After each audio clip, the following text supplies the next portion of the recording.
This is just a sample of the audiobook. To get the complete audiobook, access the link posted in the first comment. When I was 23 and finishing my first book on Orson Welles, I had the good fortune not only of meeting the legendary and elusive filmmaker, but also, even more improbably, becoming a character in an Orson Welles movie. My fascination with Welles had begun 4 years earlier when I saw Citizen Kane in a film class at the University of Wisconsin-Madison. It was the afternoon of September 22, 1966, shortly after the beginning of my second year at college. The coup de foudre of seeing Kane, one of those rare experiences that can be truly called life-changing, made me put aside, at least temporarily, my ambition to become a novelist. I decided, instead, to write about movies and make movies myself. Kane excited me as a young man with its sense of unlimited possibility, its chutzpah in taking on the grandiose figure of William Randolph Hearst, and its breathtaking cinematic virtuosity.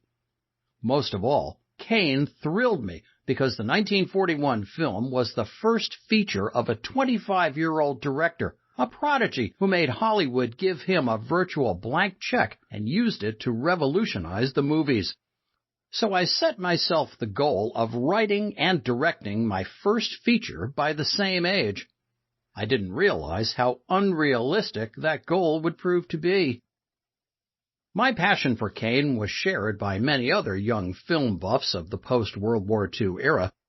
In 1959, the year the French critic-turned-filmmaker François Truffaut directed his first feature, The 400 Blows, he observed that Kane consecrated a great many of us to the vocation of cinéaste.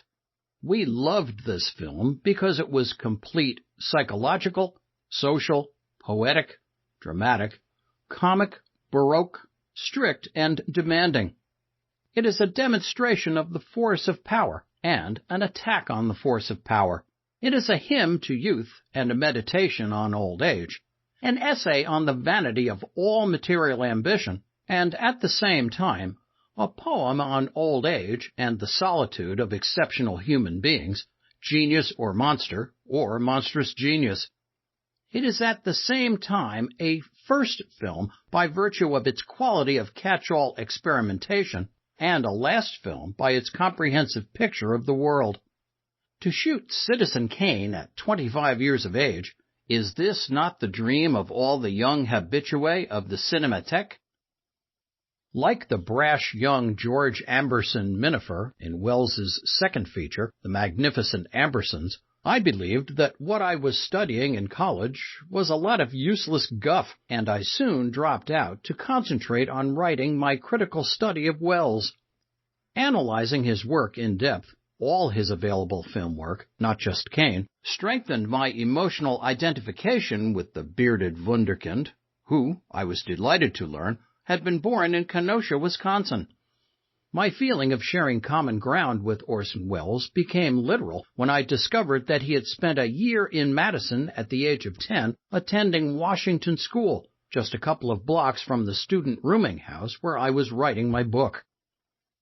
The first published article about Welles, cartoonist, actor, poet, and only 10, appeared in the February 19, 1926 issue of the Madison newspaper, the Capital Times.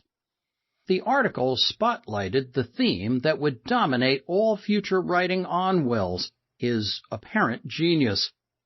Reporting that Welles was already attracting the attention of some of the greatest literary men and artists in the country, the paper noted, Orson has a fluent command of the language and a surprising number of large words equal to those of the average adult, which he uses in his everyday speech.